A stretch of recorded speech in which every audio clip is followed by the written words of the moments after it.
Good evening, Tresor. Good evening. Yes, you are welcome to this global health interview. Yeah, sure. And I will be asking you some questions regarding global health sector, of course. I appreciate. Yes, the first question is, global health seems to be in the news more and more in recent years. Sure. Talk about what global health is and why it's important to pay attention to it. Thank you for a good question. Global health actually concerns of improving. It's a part of study or a research which concerns of improving healthcare quality as well as equity in healthcare. So it's all about improving healthcare as well as equity in healthcare. It's very important in three various ways. The first one is in protecting diseases from spreading worldwide. As we know, diseases don't respect borders as we normally do. They don't request for visas or passport. They just cross. So with global health, people worldwide can collaborate to protect, to prevent diseases from spreading worldwide. The second thing is that global health facilitates research worldwide. For example, if in any country X, there we found like a disease, so researchers may come from another country to just make a research of that disease, find cures, consult with laboratories so that they find the treatment for such diseases in a different country. So it facilitates the research in health sector. The third thing, it's all about helping each other. If children from Somalia are suffering from malnutrition, why can't we join and give a hand and help them? So that's about healthcare. Thank you very much. Well, the second question is, disease can come to us in different ways. Explain the difference between communicable and non-communicable disease. Thank you very much for that question. Communicable disease is a type of disease which can be transmitted from one person to another one. But a non-communicable disease is a disease which can't be transmitted from one person to another person. Thank you. Okay, that's great. So let's talk about Ebola. Yeah. Since I'm sure most of our viewers have heard a lot about that. What is it? Is it communicable or non-communicable? How do people get it? Thank you. Ebola is a communicable disease which is spread from a various family called Flioviridae family. It's made of 5 viruses: Zaire virus, Sudan, Bundibuyo, Cote d'Ivoire, and Thai forest viruses. So it causes the body to bleed inside and outside, so to bleed inside and outside. So this virus is very dangerous and it's caused by different things, either a direct contact with an infected of Ebola, saliva exchanging by kissing, for example, exchanging drinkings, or just by exchanging bloods, so that might cause Ebola. Okay.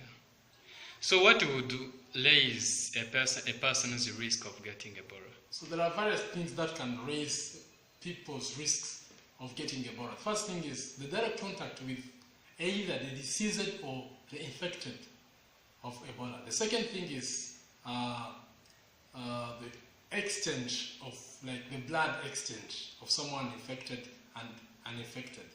The third thing, as I said, is like touching a deceased person from Ebola, that I said it before. The third thing is all about exchanging like the saliva or touching, so that might raise someone's risks of getting Ebola.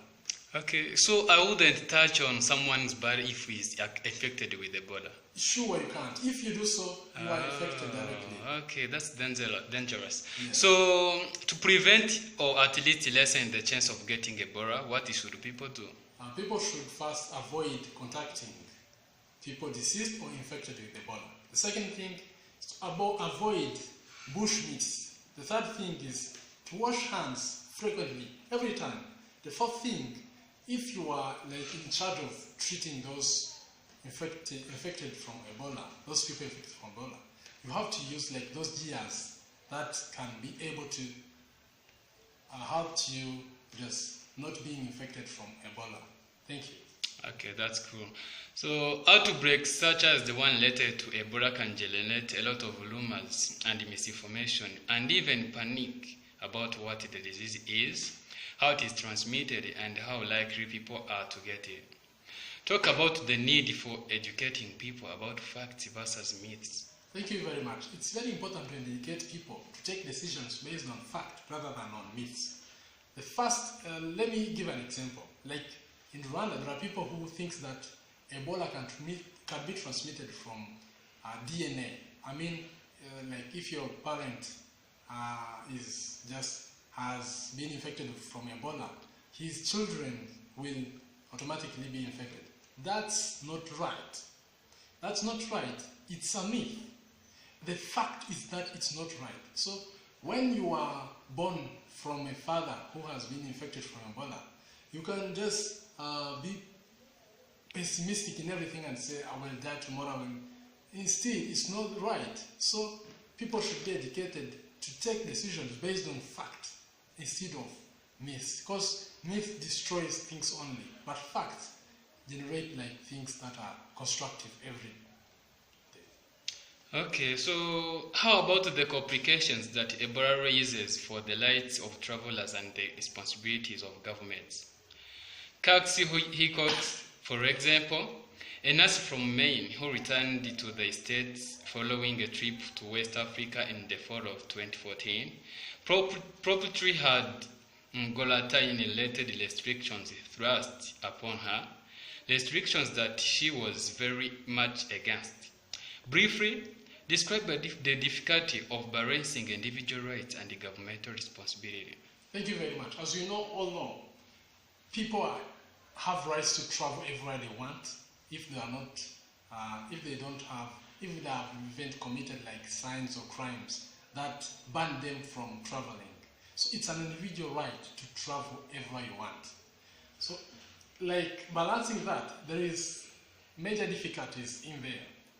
When the government agrees that people have to travel everywhere they want, let's take the case of Ebola. They may travel in such government and brings the Ebola in that country.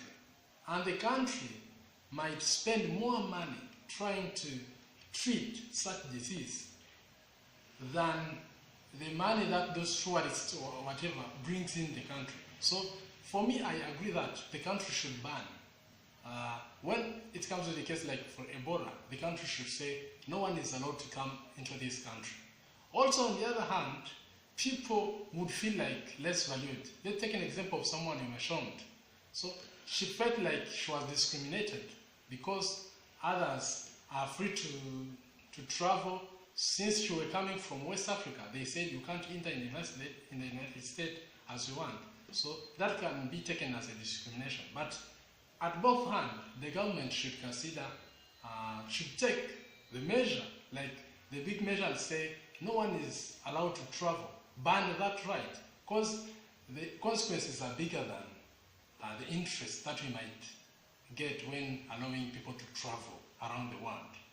Okay, so let's talk about smoking and tobacco use, Sure. which is considered a big world health problem and raises similar issues to Ebola in terms of rights and responsibilities. Sure. Just about everyone knows that smoking harms health. Yes. What does it do to the body? Yeah. When smoking, there is a substance called nicotine. It destroys many things in the body. Especially, it causes the heart disease, it causes the lung cancer, as well as the stroke. So these are the main things that smoking does cause on the human body. Okay, that's cool. So, what about second-hand smoke? And explain what that is and how it affects people. Second-hand smoke is like a smoke which is exhaled by a person nearby. So it's very dangerous too because it causes different bad impacts. The first thing, for a woman who is pregnant, it can cause to his children the newborns to come with low weights, like fewer weights. The second thing, it causes also the heart attack or the heart disease as well as the lung cancer. Okay, so that's happened when you see when nearby a person who is smoking, and he try to exhale. Okay. Yeah, the smoke. The smoke. And when you breathe that smoke, you become the second-hand smoker. Okay, that's cool.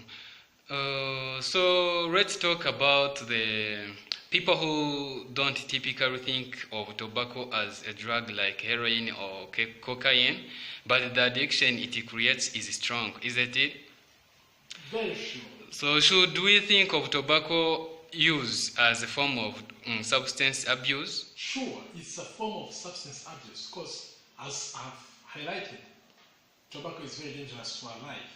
I've highlighted several things like heart diseases, lung cancer, stroke, and all those bad impacts are caused by this tobacco. It's a substance abuse. Okay. So those are the questions that I had to ask you in this interview, and I really thank you for your time.